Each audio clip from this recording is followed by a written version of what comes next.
जैसे कृष्णा जय राधे राधे कार्तिक में भैया दूज की दूसरी यमदूतिया की कहानी। यमराज की भी हमने कही है और कई तरह की कहानियां कही हैं, जैसी भी सुनने में आई है वैसी ही कह रहे हैं। भैया दूज यमदूतिया की दूसरी कहानी। एक बहन के 7 भाई थे। वह उन्हें बहुत प्यारी थी बहन। उसका पति अपने माँ बाप का इकलौता बेटा था, जिसके होने पर की गई मनौतियों को पूरा करने से देवता अप्रसन्न थे। इसी कारण देवताओं ने क्रुद्ध होकर के पुत्र तथा पुत्र वधू को मार डालने का निश्चय किया। उसकी बहन को किसी तरह इसका पता चल गया।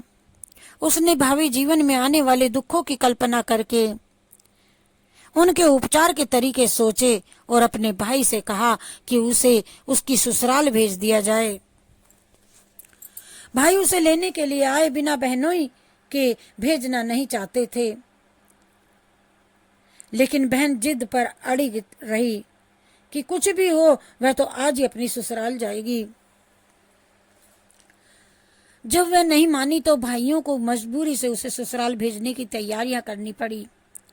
डोली में बैठने से पहले बहन ने अपने पास दूध, मांस तथा ओढ़नी रख ली। थोड़ी दूर जाने पर देवताओं के प्रकोप से एक सांप ने उसकी डोली का रास्ता रोक लिया। उसने तुरंत सांप के सामने दूध रख दिया और फिर वह अपनी डोली ले आगे बढ़ गई। थोड़ा और जाने पर उस पर शेर झपटा तो उसने वह मांस का टुकड़ा फेंक दिया। शेर का ध्यान मांस की ओर चला गया और कहा डोली लेकर आगे निकल गए। अब रास्ते में यमुना जी थी। जो ही कहा डोली को यमुना से पार करने लगे तो यमुना की ऊंची ऊंची लहरें उठा उठा करके डोली को आत्मसात करने लगी। तब बहन ने ओढ़नी समर्पित करके यमुना जी की लहरों को शांत किया। वह ओढ़नी यमुना रानी को उड़ाई। नववधू को बिना बुलाए घर आया देखकर ससुराल वाले आश्चर्य में पड़ गए। बहन ने आदेश दिया कि उसके गृह प्रवेश के लिए घर के पिछवाड़े फूलों का दरवाजा बनाया जावे। मैं उधर से आऊंगी। दरवाजा बना, लेकिन जो ही वह उसे पार करने लगी द्वार उस पर गिर पड़ा। दरवाजा उस पर गिर पड़ा। फूलों का दरवाजा होने के कारण उसे बिल्कुल भी चोट नहीं आई। घर में प्रवेश करके उसने सबसे पहले स्वयं खाना खाने लगी तो उसे खाने में एक सुच्चा कांटा मिला, जिसे उसने एक डिबिया में रख लिया। और शाम को घूमने का समय आया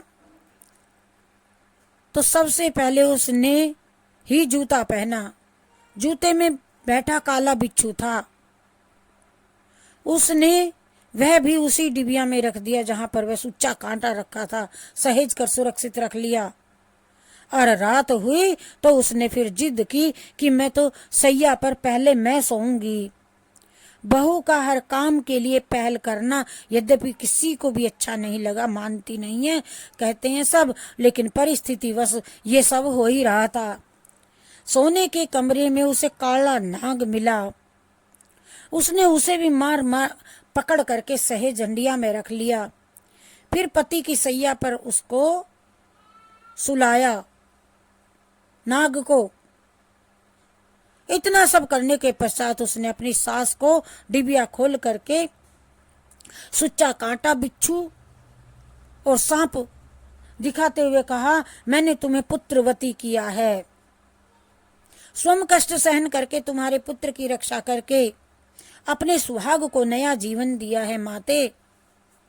सासू जी, ये सब कष्ट देवताओं को रुष्ट हो जाने के कारण उठाने पड़े हैं मुझे। भविष्य में कभी भी मनोती मान करके उन्हें पूरा करना ना भूलना। इतना कहकर 7 भाइयों की परम प्यारी बहन पीहर लौट गई।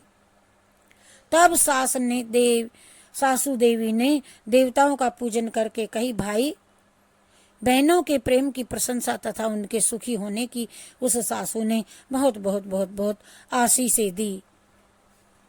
और ये हमारी कहानी भैया दूज की थी। यम की बहन यमुना की कहानी थी ये। और मन चिता की पूजा की थी। कार्तिक में भैया दूज के बाद जो तीज आती है उस दिन इसका व्रत किया जाता है। संतान और सौभाग्य और धन की इच्छा वाली स्त्रियां इस व्रत को श्रद्धा पूर्वक करें। जिस दिन दूज और तीज दोनों एक होती हैं, फिर कथा सुनी जाती है। इस व्रत की कथाएं भी हम करेंगे। जय श्री कृष्णा, जय राधे राधे। जय श्री कृष्णा, जय राधे राधे। जय श्री कृष्णा। अच्छी लगे तो सुनना। मेरी इच्छा है कि मैं ये सब कहानी आप तक पहुंचाऊं। किसी न किसी को तो पुण्य मिलेगा ही। जय श्री कृष्णा, जय राधे राधे।